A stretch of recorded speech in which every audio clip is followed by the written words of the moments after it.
বন্ধুরা, আজ আমি অনেক আমি আজকে দুঃখিত।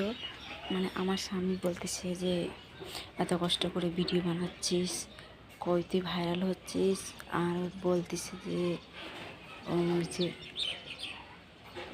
যে কাজ কাম বাদ দিয়ে ভিডিও বানাচ্ছি তোর দাদাদের জন্য, তোর বোনদের জন্য, তোর দিদিদের জন্য। তো কই তোর দিদিরা, তোর বোনরা কই তোকে ভাইরাল করছে, কই লাইভ দিচ্ছে, একটা ভিডিওতে তোকে লাইভ দিচ্ছে না। তো তার জন্য আমি আজকে খুব দুঃখ আর দুঃখিত। কথাটা তো আমার সঙ্গে ঠিকই বলেছে, আমি যে এত কষ্ট করে ভিডিও বানাচ্ছি, তো আমার ভিডিওটা কেউ লাইক করতেছে না। তার জন্য আমার স্বামী বলতেছে যে ভিডিও বানাতে হবে না। তা আমি বলছি না, আমি বানাবো। আমার দাদা বোন সবাই আমার পাশে আছে, ঠিক একদিন আমাকে ভাইরাল করে দেবে আমার দাদা বোনরা। তার জন্য আমি ভিডিও বানাবো, আমি ভিডিও ছাড়বো না, বানাবো। তার জন্য বলছি যে দাদা দিদি যা বন্ধু হোক, দিদি দাদা, আপনারা প্লিজ আমাকে একটু ভাইরাল করে দেবেন, আমার ভিডিওটা একটু লাইক করে দেবেন।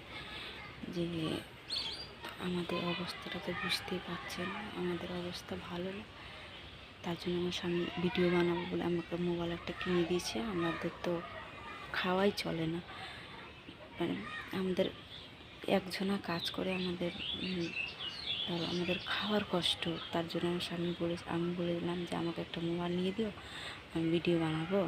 তার জন্য আমাকে একটা মোবাইল নিয়ে দিয়েছে। তো তার জন্য বলতেছে যে মোবাইল তো নিলি, তো কই তোকে সবাই লাইভ করছে কিংবা ভাইরাল করছে, তোর আশেপাশেতে কেউ দাঁড়াচ্ছে না।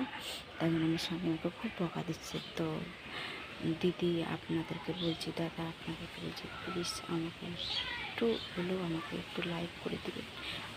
অনেক দুঃখ, আমার অনেক দুঃখ। তার জন্য বলতেছি যে একটু প্লিজ আমাকে আপনারা একটু লাইক করে দেবেন না, আমার অনেক দুঃখ প্লিজ।